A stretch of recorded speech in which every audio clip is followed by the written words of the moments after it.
Muy buenas tardes y bienvenidos a todos. La Sociedad Científica de Estudiantes de Medicina de la Universidad Católica de Asunción da apertura al tercer día del ciclo de videoconferencias Cáncer, más allá del tratamiento. Y damos inicio a la primera videoconferencia del día, denominada Hablemos de cáncer de próstata, enfoque oncopatológico y clínico, dictado por los siguientes ponentes. El doctor Erwin Roger Escobar Martínez, egresado de la carrera de Medicina de la Universidad Mayor Real y Pontificia de San Francisco Javier de Chuquisaca, Sucre, Bolivia. Patólogo por el Instituto Nacional del Cáncer, Capiatá, Paraguay. Especialización en Medicina Legal y Forense por la Universidad Nacional de Asunción. Patólogo forense del Ministerio Público del Paraguay. Miembro de la Sociedad Paraguaya de Patología y Citología, SOPAPACIT. Sociedad Latinoamericana de Patología, SLAP, docente de las cátedras de Histología y Embriología y Anatomía Patológica en UCA y UNCA, docente de la cátedra de Anatomía Patológica en Uninorte. También presentamos a la doctora Suyapa Bejarano, egresada de la carrera de Medicina y Cirugía por la Universidad Nacional Autónoma de Honduras, 1992, máster en Bioética, Universidad del Istmo, Guatemala, 2013, especialización en Oncología Clínica y Radioterapia, Instituto de Cancerología Dr. Bernardo del Valle, Guatemala, 1993 a 1997. Jefe del Departamento de Oncología Clínica del Hospital Liga contra el Cáncer Honduras. Profesora de la Facultad de Medicina de la Universidad Católica de Honduras, Campus San Pedro y San Pablo. Sin más preámbulos, adelante doctor, puede comenzar. Buenas tardes, le agradezco por la invitación para presentar este tema sobre patologías tumorales que afectan la glándula prostática, ¿no? Y sobre todo hacer un enfoque histopatológico, oncológico, ¿sí? Sobre el mismo. Recordemos que la glándula prostática es la glándula sexual anexa más grande del aparato genital masculino, pesando como término medio entre 20 y 25 gramos, ¿no? Localizado anatómicamente por debajo de la vejiga y por delante del recto. Funcionalmente tiene una función mixta, tanto exocrina como endocrina, y está dividido morfológica y funcionalmente en 4 zonas, ¿no? En cuanto a su función exócrina, secreta el líquido prostático, que es levemente alcalino, constituido por fosfatasa ácida no prostática, el PSA, antígeno prostático específico, y en menor porcentaje ácido cítrico y fibrinolicina. Además, recordemos que es una glándula está compuesta entre 30 y 50 glándulas tubular-alveolares con un tejido estromal que está representado por un componente fibromuscular, ¿no? Histológicamente, estas zonas que se dividen en la glándula prostática son la zona periférica, que representa el mayor porcentaje, ¿sí? El 70% aproximadamente, y es la zona a la cual se relaciona con los sitios anatómicos de los procesos neoplásicos, ¿no? Además tenemos la zona central, la zona transicional y la zona periuretral, de menor como la correspondiendo a la división histológica y anatómica, ¿no? Vemos un esquema en la cual reconocemos, ¿sí? En la cual reconocemos el, la localización anatómica y la división histológica, ¿no? Observando la zona central, ¿no? La zona transicional, la zona periuretral, que es muy mínima, que está rodeando la uretra, y la zona periférica, que se relaciona con los procesos neoplásicos. Vemos una imagen macroscópica de una glándula prostática sin ninguna alteración,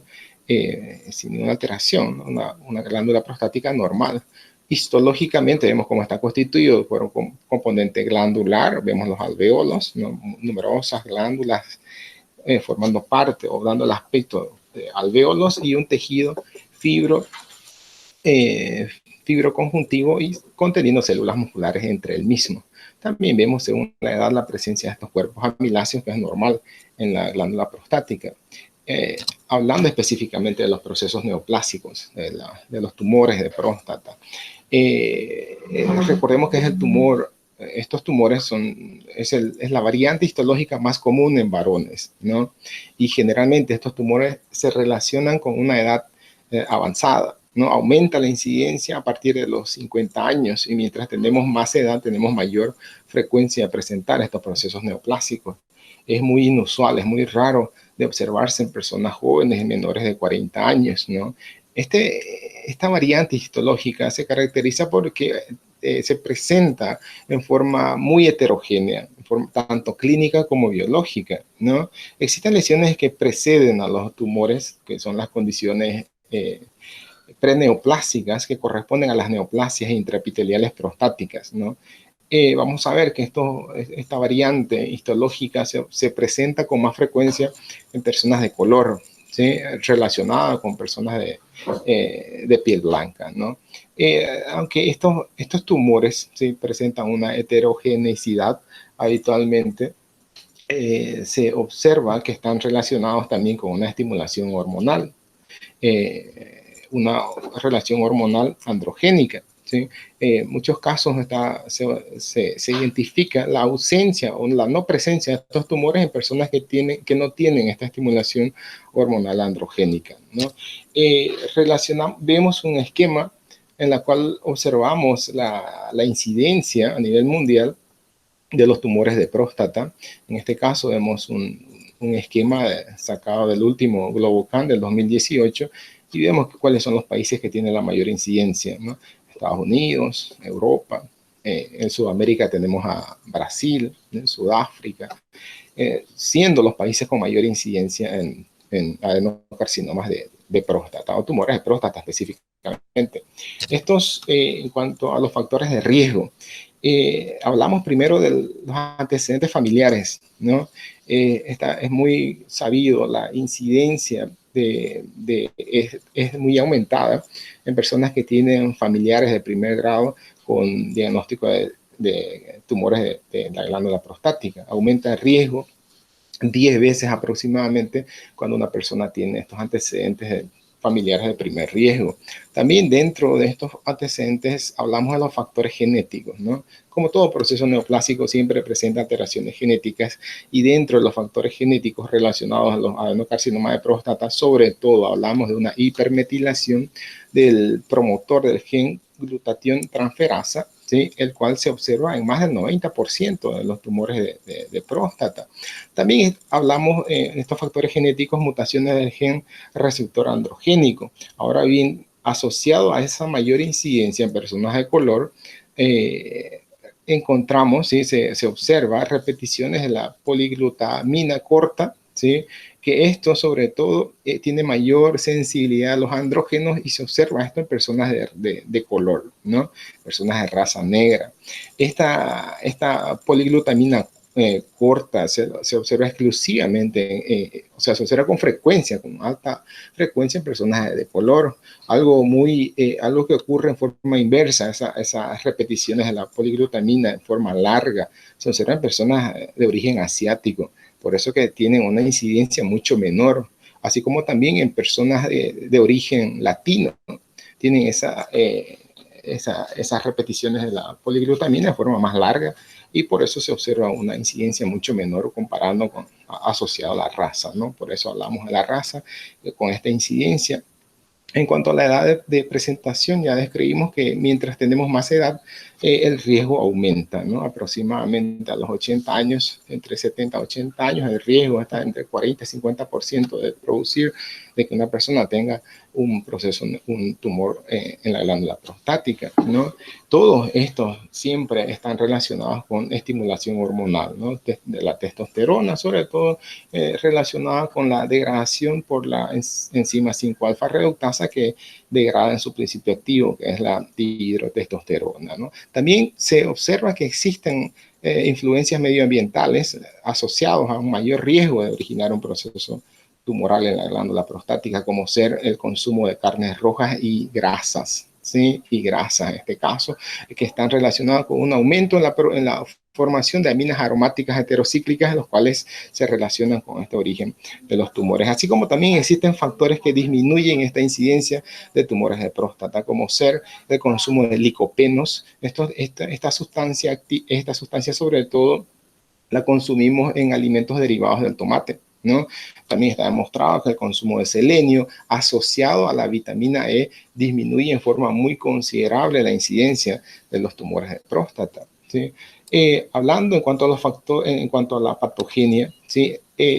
Todos los procesos neoplásicos muestran diferentes alteraciones genéticas, ¿no es cierto? Y en este caso, este tumor muestra lesiones del genoma que puede estar relacionado ya sea con amplificaciones, con supresiones, con mutaciones puntuales, translocaciones, todos estos cambios que van a producir una sobreexpresión de oncogenes o alguna subexpresión de genes supresores tumorales, ¿no? Que todos estos cambios, estas alteraciones genéticas se producen en un periodo, un largo periodo, ¿no? En varias décadas habitualmente, que van a resultar con una proliferación celular no descontrolada, en este caso produciendo cambios de diferenciación celular que van a conferir cierta capacidad de invadir y luego de dar metástasis, ¿no? Todo este proceso de cambios morfológicos del genoma, ¿sí? Cambios genéticos específicamente, están relacionados, están influenciados por factores hormonales, ¿no? Además de factores hormonales, describimos anteriormente, relacionados con factores ambientales, e incluso existen factores asociados con cambios inflamatorios dentro de estos como posibles factores etiológicos, ¿no? Dentro de estos genes asociados, recordemos que la hipermetilación de la glutatión transferasa, ¿sí? Está relacionado con más del 95% de los casos, ¿no? Es la alteración más común en la mayoría de los tumores de próstata, ¿no? Si bien pueden existir múltiples alteraciones relacionadas, pero esta es la más usual, cambio genético, ¿no? Y describimos también que los procesos inflamatorios están relacionados como posible factor etiológico, y vemos acá esquemáticamente el epitelio glandular, el epitelio cilíndrico, algunas zonas relativamente cúbicas con sus células basales, ¿no? En este caso es un proceso inflamatorio.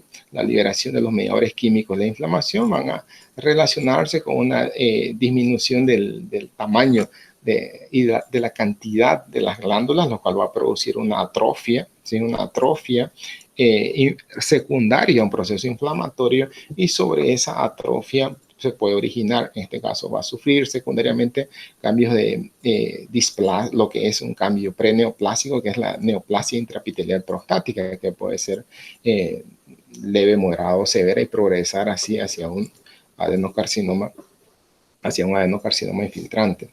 Dentro de los cambios morfológicos de los tumores de próstata, estos tumores habitualmente son tumores periféricos. Vemos que representan más del 70%, están en la zona periférica, ¿sí? Y tienden a localizarse en la cara posterior y lateral, ¿no? En cuanto a su aspecto, en cuanto al color, suelen tener un color blanco amarillento y tienen una consistencia firme, ¿no? Una consistencia sólida firme, lo cual es de mucha importancia al examen, a la exploración física, al tacto rectal, esta consistencia debido a la invasión glandular y a la fibrosis que producen, ¿no? En cuanto a los hallazgos histológicos, la mayoría, más del 95%, corresponden a adenocarcinomas, los cuales muestran grados de diferenciación glandular, ¿sí? La mayoría son adenocarcinomas convencionales, los cuales se caracterizan por que presentan un núcleo grande y habitualmente presentan un núcleo prominente, ¿no? No es usual de identificar mitosis en estas glándulas malignas, ¿no? Y recordemos, las lesiones precursoras corresponden a las neoplasias intraepiteliales prostáticas. Estos tumores, vamos a hablar que en cuanto a sus formas de diseminación, se pueden diseminar por vía linfática, por continuidad o por vía hemática, ¿no? Y en los sitios frecuentes de dar metástasis, en este caso la metástasis a distancia, suelen ser los huesos axiales, y dentro de estos huesos axiales son la columna vertebral predominantemente, dando imágenes líticas, ¿no? en los estudios por imágenes. Vemos el aspecto macroscópico de una resección quirúrgica, de una prostatectomía radical. La localización anatómica habitualmente es posterior, Vemos en este caso el color blanco amarillento, ¿no? Y extendiéndose. Vemos que habitualmente, como está en la zona posterior, puede estar en relación o invadir los tejidos, tanto la cápsula prostática, como el tejido periprostático, ¿no? Esta es la histología convencional. Podemos observar acá arriba las glándulas prostáticas benignas, ¿sí? Y acá una transición brusca observando, identificando las glándulas malignas, ¿no? Con su nucleolo prominente. Una imagen panorámica en la cual reconocemos la transición entre una glándula benigna y las glándulas malignas, ¿no? Correspondiente a los a esta variante histológica. En cuanto a la clasificación histológica, recordemos que la mayoría, más del 95%, corresponden a adenocarcinomas, ¿no? Y dentro de esta variante es el adenocarcinoma acinar, aunque si bien se pueden observar otras variantes dentro de estos tumores, una variante atrófica, por ejemplo, una variante microquística, variante mucinosa, células anillo de sello, variante pleomórfica, pero son variantes inusuales, ¿no? Incluso podemos encontrar tumores en forma más rara, como tumores con diferenciación neuroendocrina, tumores con diferenciación mesenquimal, tumores sarcomatosos, ¿no? O algunos, en este caso, algunas misceláneas, algunos tumores con componentes histológicos muy inusuales que se pueden presentar en esta glándula. Hablando de esta clasificación histológica, ¿sí? Para evaluar el pronóstico de los tumores de próstata se usa, ¿sí? Se toma en cuenta el score de Gleason, ¿sí? Este score de Gleason, que fue el autor, es la persona observada, Donald Floyd Gleason, que nació en 1920, murió en 2008. Este patólogo que trabajó en las Fuerzas Armadas, en el Instituto de Patología de las Fuerzas Armadas de Estados Unidos, ¿sí? Planteó este esquema, ¿no? Para gradar, ¿sí? Los subtipos histológicos, y se toma en cuenta la forma de las glándulas, ¿no? Mientras son más bien diferenciadas, mientras las glándulas son bien redondas, bien delimitadas, le da un score 1. En cambio, cuando son muy indiferenciadas, muestran necrosis, un patrón sólido, es el patrón 5. Y todas estas formas de diferenciación de las glándulas malignas los va agradando, ¿no? Todo este esquema, esta es la imagen original de su trabajo que presentó en 1966. Vemos que hasta ahora cambió muy poco de su trabajo original, esta gradación, ¿sí? Que se relaciona con el pronóstico. Este score de Gleason fue establecido a nivel mundial en 1987 por un consenso de uropatología a nivel mundial, y se usa en todo el mundo este score de Gleason actualmente, ¿no? Hasta la fecha. Vemos que muy poco cambió en cuanto a la morfología de este score, ¿no? Entonces tenemos 5 patrones morfológicos según el aspecto histológico, ¿no? Y habitualmente este score de Gleason se hace la suma del patrón histológico más observado en el campo, en la biopsia o en el espécimen quirúrgico, asociado al componente histológico en menor campo observado, ¿sí? En este caso se hace la suma del mayor componente, ¿sí? Y del menor componente histológico observado, ¿sí? Estos vemos, por ejemplo, acá tenemos un campo, un corte histológico, en la cual observamos las glándulas acá a este nivel, unas glándulas rectas, ¿sí? Todas rectas bien definidas, correspondiente al patrón de Gleason 2. En cambio, acá podemos ver las glándulas ya más irregulares, vemos cómo acá unas están unas al lado de otras. Esa es la forma de presentación al score de Gleason 3, ¿no? Parece dar el aspecto de una glándula que está espalda con espalda una al lado de otra. Entonces se hace la suma del mayor componente observado, acá las glándulas más irregulares, ¿no? Más observado el componente 3 y el menor porcentaje el componente 2, y se hace la suma de un score de Gleason 5, ¿no? O podemos observar en todo el campo, vemos glándulas las cuales están muy pegadas unas al lado de otras, parecen espaldas con espaldas en todo el campo histológico, correspondiente a un score de Gleason 3 más 3, ¿no? O podemos observar cuando ya se fusionan estas glándulas, son muy irregulares, a veces pueden mostrar acá el resto de pequeñas luces glandulares, y correspondiente a un score de Gleason 4 más 4, ¿no? Que nos va a dar un total de 8, o podemos observar, por ejemplo, cuando observamos y cuando se identifica un componente necrótico, componente de necrosis tumoral o un componente sólido en el cual ya no se identifican luces glandulares, corresponden al patrón de Gleason 5, 5, tanto el componente sólido como la presencia de tejido necrótico, ¿sí? Y el sitio más común, ¿sí?, de extensión de los tumores de próstata son las vesículas seminales, ¿no?, por su continuidad. Acá podemos observar en el campo izquierdo las vesículas seminales, ¿no?, y acá las glándulas tumorales como están invadiendo y ya están en relación a la vesícula seminal.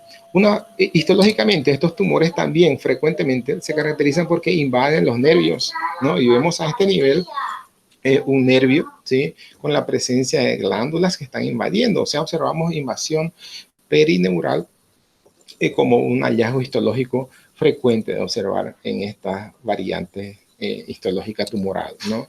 Y tenemos los grupos de grado de Gleason, ¿no?, que en este caso, sobre todo, están relacionados con el tratamiento, ¿no? Acá influye toda esta forma de gradación para los oncólogos clínicos y realizar un tratamiento adecuado. Y vemos el grupo 1 corresponde a un Gleason 6 o cualquier Gleason menor a 6, ¿no?, de la puntuación observada anteriormente. El grupo 2 corresponde al Gleason 7, pero que predomina el componente 3 en relación al 4. El grupo 3 es a la inversa, el grupo 4 es 8, o sea, las formas en las cuales se sume 4 más 4, 3 más 5 o 5 más 3, ¿no? Y el más alto, que es el 10, perdón, el 5, que puede ser un Gleason 9 o 10, que están, mientras tenga un Gleason más alto, se va a relacionar con un pronóstico más desfavorable, ¿no? Estos están relacionados con esta gradación y también con el tratamiento, que va a ser, por supuesto, más agresivo mientras tenga un score de Gleason más elevado. En cuanto a las manifestaciones clínicas, hablamos en un estadio inicial, como la mayoría de los procesos neoplásicos, no son asintomáticos, ¿no? Generalmente ya en estadios avanzados muestran una hematuria, alteraciones en la micción, pueden producir falla renal, alteraciones funcionales del riñón por oclusión sobre todo, o dolor pélvico por invasión local, ¿no? En cuanto a la extensión del tumor, podemos hablar de una extensión regional o una extensión metastásica a distancia. Cuando se produce una invasión, una extensión regional, vamos a relacionar puede estar relacionada con edema de miembros inferiores, dolor pélvico, incluso dolor perineal. En cambio, las metástasis a distancia se van a relacionar dependiendo del tipo de metástasis. Generalmente, las metástasis a distancia se ocurren en huesos axiales, entonces se manifiestan con dolor óseo, ¿no? O en algunas condiciones pueden diseminarse por vía, también se pueden diseminar al hígado o a los pulmones, ¿sí? En cuanto a sus patrones de diseminación, generalmente el sitio se diseminan en forma local, ¿no? Pueden afectar a las vesículas seminales más comúnmente o a la vejiga, así como también pueden diseminarse por vía linfática o por vía vascular. Cuando se diseminan por vía linfática, comprometen a los ganglios linfáticos regionales, ¿no? O cuando dan metástasis vascular o se diseminan por vía vascular, se van a comprometer las glándulas, ¿no? En este caso el hígado, los pulmones o el hueso, el tejido óseo a nivel de la columna vertebral. En cuanto a el diagnóstico, ¿sí? En cuanto al diagnóstico, es ideal realizar un tacto rectal, ¿no?, en las personas a partir de los 40 años y evaluar el crecimiento o el tamaño de la glándula, así como también la consistencia. Es fundamental también los niveles del PSA, ¿no?, el antígeno prostático específico, que aumenta en forma muy considerable en los procesos neoplásicos. Si bien puede aumentar levemente en algunos procesos inflamatorios o en una patología muy frecuente en la próstata, que es la hiperplasia prostática benigna, pero los niveles aumentan muy levemente, ¿no? En cambio, los procesos neoplásicos en los tumores aumentan de forma muy considerable. Y siempre tomar en cuenta los métodos por imagen, ¿no?, ya sea una tomografía, una resonancia magnética o una ecografía transrectal. El diagnóstico siempre se lo tiene que confirmar histológicamente, y lo más práctico para confirmar este diagnóstico es realizar una punción, ¿sí?, una biopsia transrectal con una aguja fina y confirmar el diagnóstico histológicamente para luego decidir qué tratamiento realizar, ¿no? Si el tumor está en un estadio avanzado, si el tumor está en un estadio inicial, plantear una prostatectomía radical o realizar tratamientos con adyuvantes como ser una terapia radiante, ¿no? Ya sea en el contexto de una braquiterapia o una irradiación externa, así como también evaluar el uso de quimioterapias, medicamentos oncológicos, ¿no? O la terapia hormonal. Esta terapia hormonal que está basado en el uso de medicamentos antiandrogénicos o la realización de una orquiectomía como tratamiento, ¿no? Para evitar o disminuir la estimulación hormonal por la testosterona, ¿no? Y por último, hablamos de los factores pronósticos. Dentro de los factores pronósticos, el factor pronóstico más importante de todo proceso neoplásico es el estadio patológico, ¿no? Evaluar el estadio. ¿Qué estadio se encuentra para indicar, en este caso, ver la evolución y el tipo de tratamiento específico, ¿no? Asociado a esto, a evaluar en la pieza quirúrgica, depende todo el tamaño tumoral, los márgenes quirúrgicos, si están comprometidos, ¿no? El grado microscópico, en este caso, asociado a la score de Gleason, la presencia o ausencia de invasión perineural, así como también el dosaje de PSA sérico, ¿no? Para evaluar, en este caso, estos tumores, como producen estos niveles elevados del PSA. Bueno, les agradezco por la invitación a la conferencia. Gracias. Doctor Escobar, fue una excelente ponencia. En nombre de la SOCEM UCA agradecemos enormemente su tiempo y su predisposición en compartir sus conocimientos y sus experiencias con la audiencia. Gracias. Siguiendo con el programa, a continuación damos la palabra a la doctora Suyapa Bejarano. Agradecemos su participación y compromiso en este ciclo de videoconferencias. Doctora, adelante, puede comenzar. Muy buenos días. Muchísimas gracias por la cordial invitación y les felicito por esta gestión que están realizando acerca de este simposio respecto a los aspectos clínico-patológicos del cáncer de próstata. ¿Me puede confirmar si ve mi pantalla, por favor? Sí, doctora. Muy bien. Vamos a hacer un enfoque del cáncer de próstata relacionado con lo que es atención primaria. Hay muchos temas en los cuales nosotros podemos profundizar, pero creo que como médicos o estudiantes de pregrado y médicos de atención primaria que serán muy prontamente, existe una gran cantidad de conocimiento y una gran cantidad de actividades que son susceptibles de realizar a este nivel con respecto a lo que es la prevención y el diagnóstico temprano de cáncer de próstata. Entonces vamos a hablar acerca de la epidemiología y factores de riesgo, del diagnóstico temprano, algunos aspectos generales acerca del tratamiento y los factores pronósticos y vamos a hablar un poquito acerca del seguimiento de los pacientes. Cuando hablamos de la epidemiología de cáncer de próstata, yo quisiera decir que es uno de los cánceres más democráticos que existen en el mundo. Si nosotros vemos las estadísticas mundiales basadas en los datos extrapolados para la mayoría de nuestros países del GloboCan, que es una entidad de la Agencia Internacional de Investigación en Cáncer, para el 2018, que es el último evento que ellos han presentado, vemos que el cáncer de próstata es el segundo cáncer más frecuente en el varón mayor de 40 años a nivel mundial, solamente anticipado por el cáncer de pulmón. En esta gráfica nosotros vemos las barras azules que representan la incidencia y las barras rojas la mortalidad. Si nosotros comparamos, por ejemplo, cáncer de próstata con cáncer de pulmón y colorecto, que son sus compañeros, ¿verdad?, en las primeras tres posiciones, vemos que el cáncer de próstata tiene una incidencia un poco mayor, pero la mortalidad es significativamente más importante para el cáncer de pulmón. No así para el cáncer de próstata, que vemos una larga barra de incidencia y una mortalidad, ¿verdad?, que es más o menos un cuarto o un tercio de toda la incidencia de casos. No así para colorecto, para estómago, que son casi tan letales como el cáncer de pulmón, y no digamos lo que es el cáncer de hígado y el cáncer de esófago y páncreas, que están entre las primeras 10 causas de cáncer en el varón. Si nosotros nos enfocamos en Latinoamérica, siempre para varones mayores de 40 años vemos ostensiblemente la diferencia de incidencia en cáncer de próstata y siempre, ¿verdad?, con una mortalidad bastante corta. Y no es así para pulmón, colorecto. Si ven ustedes las mortalidades, cómo cambian cuando vemos el ámbito mundial a cuando vemos el ámbito regional latinoamericano, donde las tasas de mortalidad son casi iguales a las tasas de incidencia, excepto para cáncer de próstata. Y eso no es una imagen, ¿verdad?, que indique que nosotros estamos haciendo mejor el trabajo.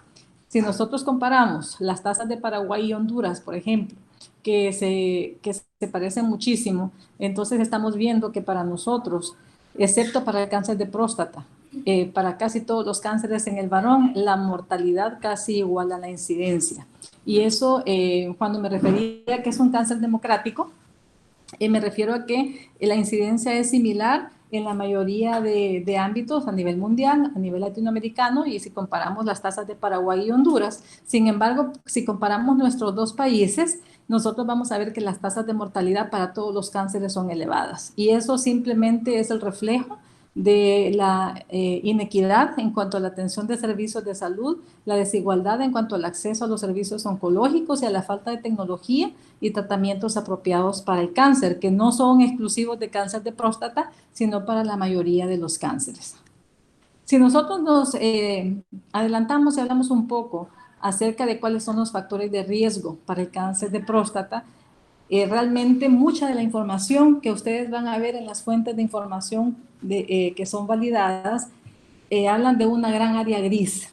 Y esa área gris significa que se han identificado algunos agentes, ¿verdad?, que están relacionados con la ocurrencia de cáncer de próstata, pero que no es una evidencia contundente y que podemos generar una relación directa entre la ocurrencia del cáncer de próstata y estos factores de riesgo. Sin embargo, uno de los factores más importantes es la edad, ¿verdad? Está bien determinado que el cáncer de próstata es mucho más frecuente en varones arriba de 40 años y muchísimo más frecuente en varones arriba de 55, 60 años, independientemente, ¿verdad?, de la zona geográfica, independientemente de la raza, independientemente de los estilos de vida. Sin embargo, también otro factor que sí se ha visto validado es el tema de la raza. Se ha reconocido que los varones de raza negra tienen una incidencia de cáncer de próstata mayor, de un cáncer que se diagnostica más temprano en la vida y de un cáncer que tiene un comportamiento más agresivo. Los varones de raza blanca generalmente tienen lesiones más indolentes y por eso es que nosotros vemos en esas barras de incidencia a nivel mundial una gran barra azul de incidencia y vemos una barra de mortalidad pequeña. Y entonces les decía, no es porque están haciendo mejores las cosas, ¿verdad?, sino porque realmente el cáncer se comporta de una manera más indolente en estas poblaciones, ¿verdad? Y sumado pues a todos los efectos de salud pública que en estos países están desarrollados. Luego miramos la región geográfica que ya les había mencionado, ¿verdad? Los países del occidente padecen más, los varones que viven en los países del occidente padecen más cáncer de próstata que los varones que viven en los países del oriente, ¿verdad? Los antecedentes familiares, mucho se ha discutido recientemente acerca de estos factores antecedentes familiares, pero está bien identificado que aquellos varones que tienen por lo menos 3 parientes en primer grado de consanguinidad con cáncer de próstata tienen hasta 3 veces más posibilidades de padecerlo. Y los que tienen 2 parientes en segundo grado, ¿verdad?, tienen hasta 2 veces más posibilidades de padecer de cáncer de la próstata, ¿verdad? Esto asociado a algunos cambios en la síntesis de ADN, donde vamos a ver mutaciones, ¿verdad?, que están relacionadas también con la obesidad, donde se ha visto que el factor de crecimiento similar a la insulina está relacionado también con un incremento del riesgo. El consumo de tabaco, si bien es cierto directamente no genera un mecanismo de producción de cáncer de próstata, ¿verdad?, sí está relacionado con muchos cánceres desde el hecho de los cambios celulares generales que producen detrimentales por todos aquellos factores químicos que están presentes en la combustión del tabaco. Se ha hablado de la inflamación, las infecciones virales en un tiempo algunas publicaciones donde relacionaban algunos tipos de virus con la ocurrencia de cáncer de próstata. Sin embargo, hoy por hoy, la prostatitis bacteriana es un factor que es contribuyente al aparecimiento de cáncer de próstata y que puede no solamente contribuir al desarrollo, sino que también retrasar el diagnóstico y confundir los marcadores bioquímicos. En algún momento se habló de la vasectomía como un factor contribuyente al cáncer de próstata, pero esto salieron 2 o 3 publicaciones, hará unos 10 y 15 años, sin embargo no se han podido validar en grandes series de pacientes, por eso les puse esos signos de interrogación. Y volviendo al tema de las mutaciones, tenemos diferentes tipos de mutaciones, por ejemplo, mutaciones en los genes supresores. Aquí tenemos los más importantes, el BRCA1 y BRCA2, ¿verdad? De los cuales el BRCA2 es el que se ha relacionado más directamente con la fisiopatología del cáncer de próstata, y el gen supresor, el RNA-seL, que también, ¿verdad?, se ha relacionado con una mayor incidencia de este cáncer. Tenemos también anomalías en el gen reparador del ADN, en el CHEK2, en el ATM, en el PALB2, que también está relacionado con el cáncer de mama, y en el RAS51D, ¿verdad? Que se ha visto que cuando estos genes están alterados, entonces no se pueden reparar el ADN y por lo tanto se multiplican estas células malignas. También se han encontrado de proteínas, donde tenemos el MSH2, 6, el MLH1 y el PMS2, ¿verdad? Y tenemos el HOXB13, que está relacionado con el síndrome de Lynch, o sea que es el carcinoma de colon no polipósico, ¿verdad? Que está relacionado también y se menciona en alguna literatura con una mayor ocurrencia de cáncer de próstata en estas líneas familiares. Cuando hablamos de la prevención, van a encontrar un acervo enorme de fuentes de información que discuten diferentes tipos de aspectos con respecto a lo que debe ser la prevención primaria y la detección temprana del cáncer de próstata.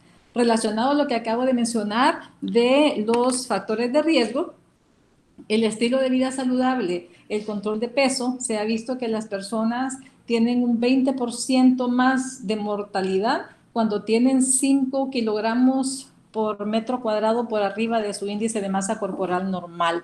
Entonces, el paciente que ya está diagnosticado, ¿verdad? Debe tener un cuidado en el control de su peso. En cuanto a la dieta, el calcio también se ha relacionado, el consumo de productos lácteos. Eso no significa que los varones no deberían consumir estos productos, sin embargo, debe usarse con mucho cuidado la suplementación. Y por supuesto el ejercicio con todos los beneficios que nosotros ya conocemos, sobre todo con el metabolismo de las grasas, ¿verdad? Y también con el control de peso, que colabora a una disminución de la mortalidad de estos pacientes. Algunos medicamentos se han relacionado con una disminución de riesgo de cáncer de mama, y esto sobre todo los medicamentos que se utilizan para la hiperplasia prostática benigna, como son los inhibidores de la alfa-5 reductasa, como el finasteride y la dutasterida, y sin embargo la aspirina y otros AINES, las estatinas y las tiazidas, en grandes series de pacientes también se ha relacionado con una reducción de riesgo de cáncer de próstata. Entonces, cuando nosotros tenemos ese afrontamiento con un varón mayor de 40 años, creo que debemos tener en mente, ¿verdad?, estos aspectos de la prevención primaria. Una vez que nosotros encontramos un varón con factores de riesgo, entonces ya entramos en el siguiente ámbito, que es la detección temprana. Entonces, básicamente, nuestro trabajo es hacer la identificación de aquellos factores de riesgo que hablábamos de la edad, los antecedentes familiares, el peso, ¿verdad? La dieta, el ejercicio, todo lo que acabamos de mencionar. Pero también es importante la sintomatología. Y aquí es donde, como decimos nosotros en mi país, donde la mula botó a Genaro, porque los síntomas del cáncer de próstata no se diferencian de ninguna manera con los síntomas de una prostatitis o los síntomas de una hiperplasia prostática benigna. Sin embargo, con la edad y con una buena anamnesis, nosotros podemos tener un índice de sospecha para proseguir a un proceso de detección temprana de cáncer de próstata. Encontramos entonces la frecuencia urinaria, la nicturia, el pujo urinario, la sensación de vaciamiento incompleto, el goteo terminal, que entre más aumentado de tamaño está la próstata, más frecuentes son estos síntomas, ¿verdad? Y obviamente, si nosotros encontramos un paciente que tiene factores de riesgo, que tiene la edad y o que tiene síntomas, entonces lo que procede es hacer un examen digital rectal. El dedo es casi tan eficiente como un ultrasonido, pero el dedo hay que entrenarlo. Entonces, un consejo es que como parte de una historia clínica y un examen físico completo, el médico de atención primaria debe solicitar al paciente, ¿verdad?, hacer un examen digital de la próstata, sobre todo cuando está en las edades, ¿verdad?, de riesgo. Y esto permite, pues, hacer una determinación del tamaño de la próstata, de los bordes, la superficie, la consistencia, y eso también nos da una medida significativa, ¿verdad?, de si el paciente puede estar en riesgo de tener un cáncer de próstata. Si nosotros vamos teniendo todos estos aspectos positivos, entonces solicitamos biomarcadores. Básicamente, el que más se utiliza es el antígeno prostático específico, que es una proteína, ¿verdad?, que únicamente se produce en la próstata en cantidades medibles y que se utiliza para la sospecha, se utiliza para la determinación del pronóstico del paciente y se utiliza también para el seguimiento de los pacientes que ya han iniciado su tratamiento por un carcinoma ya detectado. El valor predictivo positivo, sin embargo, del antígeno prostático, ¿verdad?, a valores de mayor de 4 nanogramos por mililitro es de un 30%.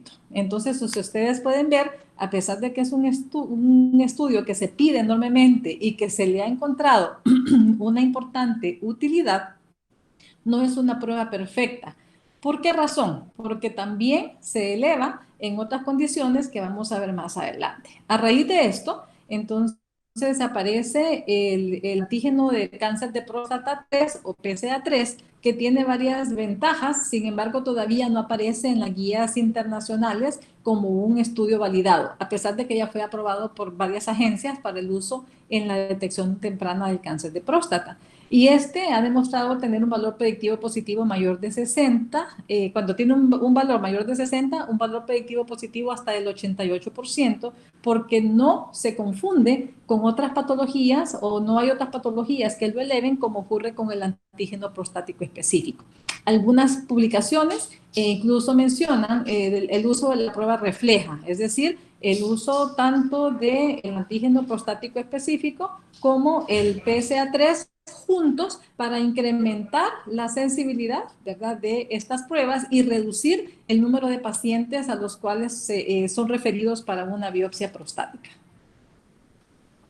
Entonces, una vez que nosotros solicitamos estos estudios diagnósticos, nosotros debemos recordar algunos factores. Primero, que el antígeno, que la próstata es un órgano que a partir de los 35 años en los varones empieza a crecer, ¿verdad?, progresivamente. Entonces, a más edad, mayor tamaño, ¿verdad? Y por lo tanto, como el antígeno prostático es producido por el volumen de células prostáticas, entonces a medida que aumenta la próstata, eventualmente vamos a encontrar un incremento en el tamaño en el valor, perdón, del antígeno prostático específico.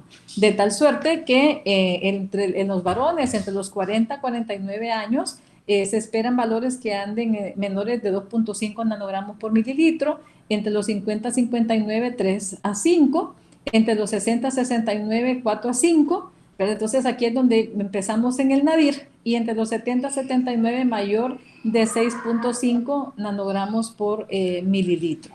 Entonces aquí se habla de una zona donde nosotros tenemos valores por debajo de 4 nanogramos por mililitro, donde tenemos una posibilidad de desarrollar cáncer de próstata menor del 1%. Tenemos una zona gris, que es la zona que está entre los 5 nanogramos y los 10 nanogramos, ¿verdad?, por mililitro, donde tenemos toda esta masa de pacientes que no son mayores de 65 años, que tienen hiperplasia prostática benigna o que tienen cualquiera de las condiciones que vemos acá. Es decir, una eyaculación, es decir, un paciente que tuvo una relación sexual, ¿verdad?, y se hace posteriormente el antígeno prostático, probablemente pueda tener un valor elevado. Se dice que la vida media del antígeno prostático es de 2.2 días. Entonces, si el paciente ha tenido una actividad sexual, sobre todo si ha sido bastante generosa, entonces hay posibilidades de que podamos tener un valor ligeramente incrementado, se habla hasta de 0.8 nanogramos por mililitro, ¿verdad?, y que nos pueda confundir en algún momento los resultados. El examen digital rectal, cuando yo me formé de residente, era un pecado hacerle un antígeno prostático a los pacientes después de un examen digital, pero ahora que ya se sabe que la vida media del antígeno prostático es de 2 días, sí se permite que el paciente, ¿verdad?, se le pueda hacer su examen digital y que posteriormente, ¿verdad?, no más de 2 días, se pueda tomar la prueba. La prostatitis bacteriana, que les había mencionado previamente, que también es una condición que incrementa por la inflamación que genera el valor del antígeno prostático, ¿verdad? Una biopsia prostática previa, que esto para el diagnóstico temprano no es relevante porque se supone que no hemos manipulado a ese paciente, pero en un paciente que tenemos en seguimiento, el haber hecho un procedimiento prostático 2.2 días antes puede elevar, ¿verdad?, los valores y confundir nuestra conducta terapéutica. Y por supuesto, la hiperplasia prostática benigna. A mayor tamaño de la próstata, mayor posibilidad de positividad del antígeno prostático. Por esa razón, se están hablando entonces de algunas otras modalidades de cómo nosotros podemos interpretar el antígeno prostático específico. Y se habla de la densidad del antígeno prostático, que es que se mide la próstata por ultrasonido, se mide el volumen y se divide el valor del antígeno prostático entre el volumen de la próstata, y se dice que cuando es mayor a 1.5 nanogramos por mililitro en la división, este paciente puede tener mayor riesgo de tener cáncer de próstata. Se conoce también la velocidad del PSA cuando tenemos aquellos pacientes en atención primaria y que nosotros les estamos haciendo su examen del adulto anual, ¿verdad? Y que tenemos incrementos por arriba de 0.75 nanogramos al año. Entonces, en ese paciente tenemos que sospechar que estamos generando o que se está produciendo una neoplasia prostática. Se ha también validado el uso del antígeno prostático específico libre, tomando en cuenta que las enfermedades benignas generalmente producen este PSA libre y que los tumores generalmente producen un PSA conjugado. Entonces, si tengo un PSA elevado y le mido un PSA libre y este está más del 10%, entonces probablemente no sea a causa de cáncer, y si es menor del 10%, entonces hay posibilidad de que esa elevación sea a causa de cáncer. De ahí hablan del PSA complejo o PSA ligado, depende de la literatura, como ustedes lo vean. Si lo ven en inglés, aparece como Complexed PSA, donde se une con otras sustancias como el ACT, ¿verdad?, que es se me fue el nombre, un derivado de los condrocitos, ¿verdad? El 2-Pro-PSA, que lo que hacen es simplemente hacer un efecto, ¿verdad?, de deshacernos de ese PSA libre y medir exclusivamente la porción de PSA, que es la que es producida por las células cancerosas. Sin embargo, todavía estas pruebas no están validadas para uso diseminado en la detección temprana. Y como estábamos platicando previamente, las pruebas reflejas, ¿verdad?, con el antígeno prostático de cáncer de próstata 3, ¿verdad? Y luego también se han generado algunos índices, como el índice de salud prostática y el puntaje 4K, ¿verdad?, que también son maneras de analizar el antígeno prostático específico basado en la edad, basado en los factores de riesgo, los antecedentes familiares, incluso cuando ya tenemos una biopsia en el estado de Gleason. Entonces, ¿cuál es la posibilidad? Que un paciente que yo le hice un examen digital y que ya le medí su antígeno prostático específico tenga riesgo de un adenocarcinoma de próstata y que deba ser referido. Entonces, se ha visto, y aquí lo vemos claramente, ¿verdad?, que entre más bajo es el antígeno prostático, si el examen rectal está negativo, la posibilidad es prácticamente nula. Si está el examen digital positivo, es de 5 la probabilidad. Si está el antígeno prostático está de 2 a 4 y el examen es negativo, el examen rectal, ¿verdad?, la probabilidad es de 10, y si el examen rectal es positivo, la probabilidad es de 15. Y miramos nosotros entonces que a medida que el antígeno prostático pasa de 10, por eso que se habla que aquí tenemos una zona gris, pero cuando pasa de 10, ostensiblemente, independientemente del estatus del examen digital, las probabilidades de tener cáncer son bastante elevadas. Entonces, creo que esta es una prueba que es mínimamente invasiva, que es accesible para muchos lugares. El examen digital rectal pues, es accesible para la mayoría de nosotros, y que en atención primaria nosotros podemos tener una fuerte actividad de sospecha para hacer una referencia apropiada y temprana y oportuna de estos pacientes. Si nosotros encontramos que estos pacientes, ¿verdad?, tienen el examen digital positivo o tienen un PSA mayor de 10, esos pacientes deben ser candidatos a una biopsia prostática. En muchas literaturas, sobre todo en Estados Unidos y en los países escandinavos, no se ha promovido la detección masiva de cáncer de próstata porque, como ustedes vieron en la barra de incidencia, la incidencia es alta, pero la mortalidad es baja porque el proceso en la mayoría de los pacientes de desarrollo de la enfermedad es bastante indolente. Entonces se diagnostican muchísimos pacientes en estadio temprano que consumen muchísimos recursos de los sistemas de salud y la mortalidad no cambia. Es decir, se han hecho estudios epidemiológicos, estadísticos, donde se ha visto que retrasar 5 años el diagnóstico no modifica absolutamente en nada la mortalidad de estas personas. Por lo tanto, se están tomando medidas un poco más conservadoras con respecto a cómo actuar, y por eso utilizar la combinación de todas estas informaciones es sumamente útil para tomar las decisiones clínicas. Pues una vez que nosotros tenemos una biopsia prostática, ya recién el doctor les habló acerca de las características anatomopatológicas, les habló del score de Gleason, ¿verdad? De cómo se calcula y qué significa, ¿verdad? Entonces, en estos pacientes, la mayoría de ellos que tienen un PSA bajo, y tienen un Gleason bajo, ya vamos a verlo más adelante, se clasifican como pacientes de riesgo mínimo. Y en algunas situaciones, sobre todo cuando estamos en entornos con limitados recursos, se dice que no es indispensable hacer estudios de extensión en estos pacientes, ¿verdad? Pero si tenemos un paciente con un Gleason mayor de 7 o que tiene síntomas, entonces en ese caso está indicado la toma de una tomografía axial computarizada de tórax, abdomen y pelvis.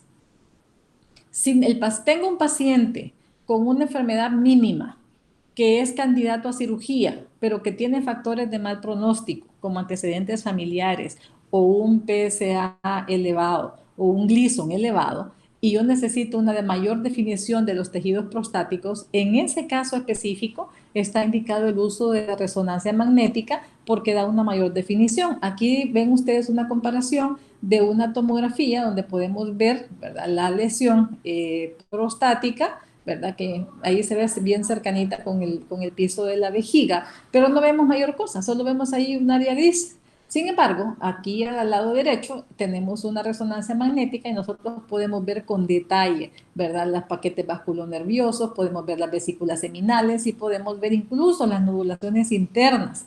Hay algunos lugares donde muy sofisticadamente utilizan la resonancia magnética para hacer la biopsia guiada, ¿verdad? Porque se recomienda tomar por lo menos 12 diferentes biopsias porque la enfermedad tiende a ser multifocal, ¿verdad? Me imagino que lo platicaron eso recién con el doctor, ¿verdad? Y por lo tanto, esa es la forma de muestreo y se ha demostrado que cuando se hace guiada por resonancia magnética, la eficacia en la obtención de tejido positivo es mucho mayor que cuando se hace por los métodos convencionales. Otro estudio que se utiliza para etapificar o para estadificar el cáncer de la próstata es el escan óseo, el cual se utiliza tecnesio. No se recomienda en todos los pacientes, ¿verdad? Sobre todo aquellos que tienen un PSA menor de 10 y no tienen síntomas generales, ¿verdad? Pero si tiene un PSA mayor de 10, tiene un índice de alto riesgo o tiene síntomas, entonces queda a criterio del médico tempranamente pedirle un escan óseo o una gamografía ósea, donde nosotros podemos ver todos estos puntitos oscuros que son sitios metastásicos, ¿verdad? Óseos, y exclusivamente, ¿verdad?, es para determinar la presencia de metástasis, ¿verdad?, en las estructuras óseas del paciente.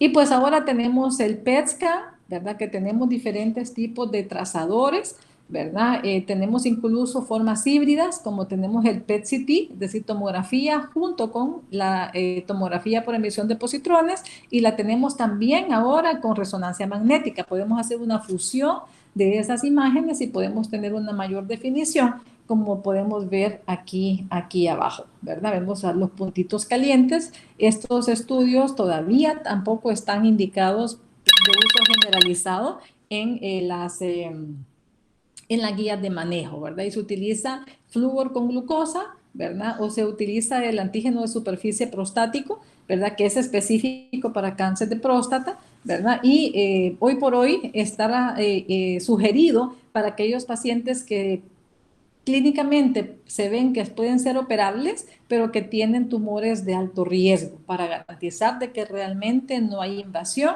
de los tejidos periprostáticos. Entonces, una vez que nosotros hacemos todos estos análisis, nosotros ya estamos capacitados para indicar si el paciente tiene un estadio 1, ¿verdad? Que está confinado a la próstata, a un solo lóbulo, un estadio 2, confinado a la próstata en 2 lóbulos, el estadio 3, ¿verdad? Donde ya está invadida las vesículas seminales y los tejidos periprostáticos. Aquí miramos las vesículas seminales como están invadidas, ¿verdad? Y el estadio 4, donde tenemos invasión de los tejidos, ¿verdad? Ya sea del ano, del recto o de la vejiga, o a distancia.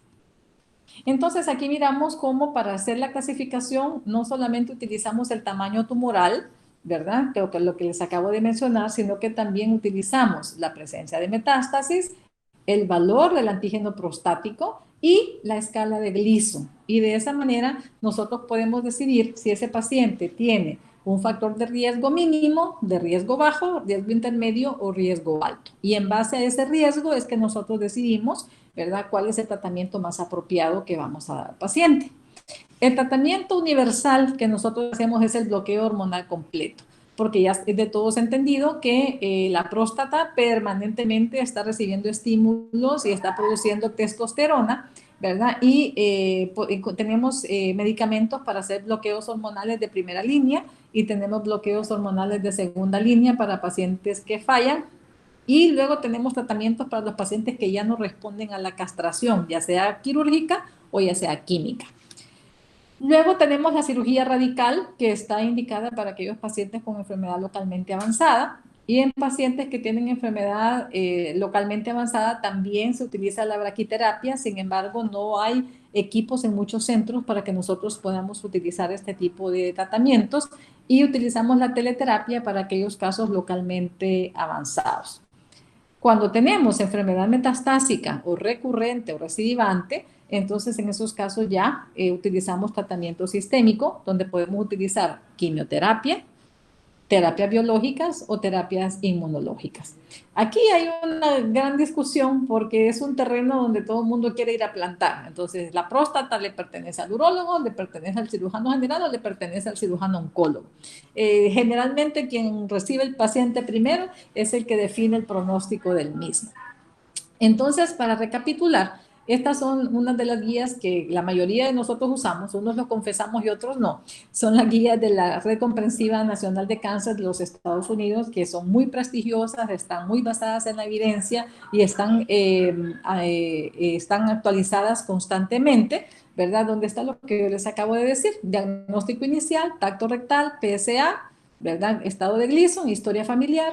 Si la esperanza de vida del paciente es menor a 5 años y no tiene síntomas, entonces nos dice que no hacemos más estudios diagnósticos hasta que aparezcan los síntomas, excepto que pertenezcan a los grupos de alto riesgo o muy alto riesgo.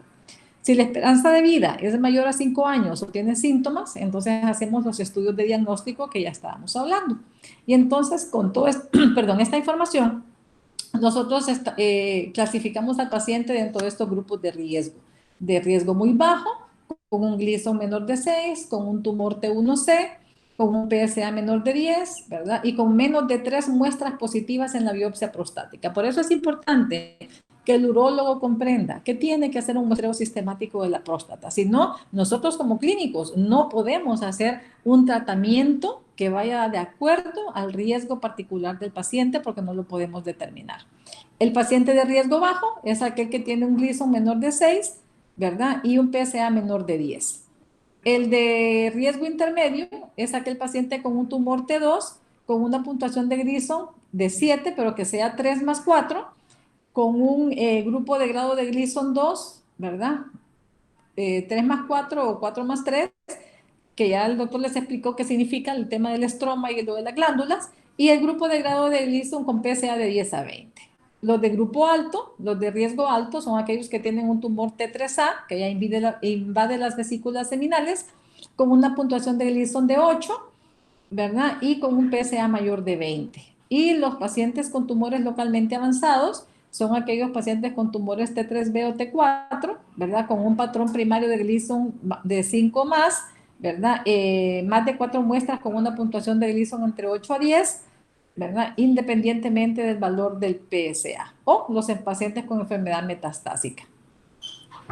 Entonces, basado en eso, si nosotros tenemos un paciente con un riesgo muy bajo y tiene una expectativa de vida larga, entonces en ese caso nosotros podemos hacer un seguimiento activo, lo que estábamos platicando, como el tumor tiene un crecimiento lento y ya determinamos que el riesgo de progresión es bajo, entonces podemos dejarlo en lo que se llama observación activa, ¿verdad? Que estamos siguiéndolo constantemente sin que se pierda hasta que veamos signos de progresión, o este paciente puede ir a braquiterapia, ¿verdad? Que vamos a ver más adelante, ¿verdad? O una prostatectomía radical con linfadenectomía pélvica. Aquí, obviamente, en este caso, nosotros vamos a tener factores adicionales de riesgo que nos van a decir cómo vamos a proseguir el seguimiento de estos pacientes. Ahora, si el paciente tiene una expectativa de vida de 10 a 20 años, se reconsidera hacer un seguimiento activo, y si tiene una expectativa de vida menor a 10 años, lo que se recomienda es la observación. Son recomendaciones. Cada clínico, de acuerdo al entorno y las decisiones del paciente, entonces va a optar por cuál medida va a ser la más apropiada. Los pacientes de riesgo intermedio, vean que cambia. Si tiene una sobrevida mayor a 10 años, entonces prostatectomía radical con linfadenectomía, ¿verdad? Y si tiene características adversas, se hace braquiterapia o se observa, o, ¿verdad? Se va a, si tiene menos de 10 años, se recomienda no la cirugía, sino la braquiterapia y la ablación hormonal completa. Y si es de riesgo alto, braquiterapia con ablación hormonal completa, ¿verdad? O prostatectomía radical con disección ganglionar. Y obviamente, al tener esta nueva pieza quirúrgica, nosotros vamos a tener factores adicionales que nos van a indicar qué hacer con estos pacientes. ¿Cómo seguimos nosotros a estos pacientes? Pues lo vamos a seguir con el valor del antígeno prostático específico.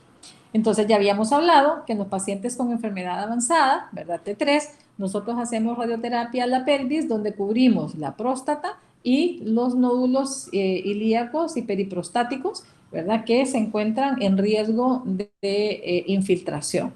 O podemos utilizar en pacientes con enfermedad temprana la braquiterapia. Hay diferentes modalidades. Tenemos la braquiterapia que se deja permanente, se coloca un template, y como nosotros ya tenemos la imagen y ya sabemos dónde están los nódulos, entonces se hace una distribución espacial de estas ondas para que nosotros podamos distribuir altísimas dosis de radioterapia en estos casos, y se pueden dejar implantes con semillas que son permanentes, o existen otros equipos que se llaman de carga diferida, donde estas simplemente son como unas guías y las fuentes están entrando y saliendo y no quedan dentro del cuerpo del paciente.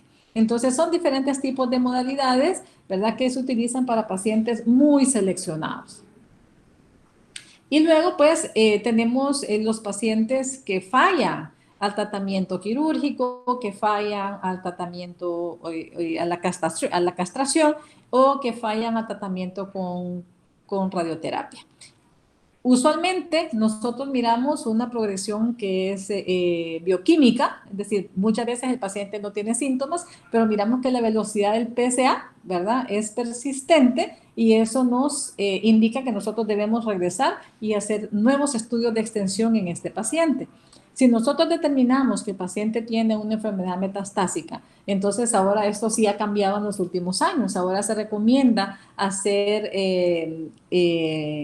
pruebas genómicas, porque tenemos los tratamientos, ¿verdad?, específicos para estos pacientes. Y hay ya varias pruebas validadas para determinar qué pacientes se pueden beneficiar o no del uso de estas terapias. Este tratamiento es bastante personalizado, ¿verdad? Y prácticamente no está al alcance de muchos países o de muchos centros, porque generalmente estas terapias biológicas son bastante costosas y son casi imposibles de mantener por un ciudadano promedio, sobre todo de países como Honduras y países como Paraguay.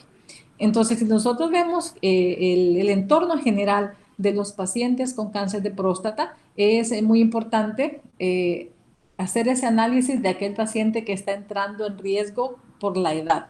Una vez que nosotros hemos determinado el perfil de riesgo de esos pacientes, hacer una determinación apropiada, ¿verdad?, de cuál es el riesgo de que este paciente pueda desarrollar cáncer de próstata y hacer un tratamiento temprano.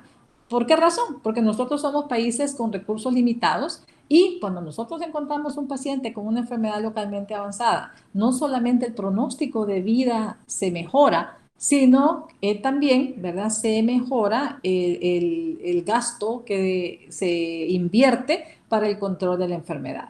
Cuando nosotros estamos encontrando estos pacientes con enfermedad localmente avanzada o con enfermedad metastásica, el pronóstico de vida no solamente es oscuro, sino que los países o los sistemas de salud no cuentan con los recursos para poder darle respuesta a esta gran cantidad de pacientes. Hoy por hoy, nuestros pacientes, como son poblaciones en las cuales nosotros realmente no hemos atendido, generalmente los encontramos con enfermedad localmente avanzada y con enfermedad metastásica.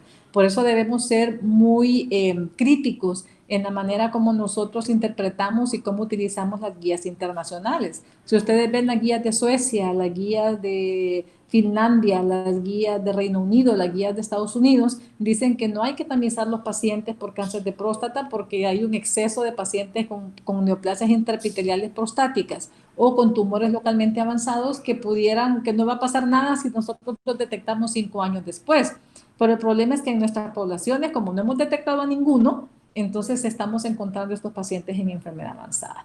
Entonces, mi mensaje, para terminar, es que atención primaria tiene un rol muy importante en el pronóstico de los pacientes con un cáncer que es el más frecuente en nuestras poblaciones.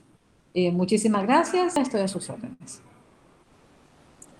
Doctora Bejarano, la SOCEN UCA le agradece cordialmente por compartir con la audiencia sus conocimientos. La ponencia estuvo excelente y de parte de nuestra sociedad científica esperamos que la relación siga abierta para planificar futuras actividades en pos de la educación y promoción de información certera y actualizada a favor de los estudiantes del área de la salud. Muchas gracias. Gracias a ustedes.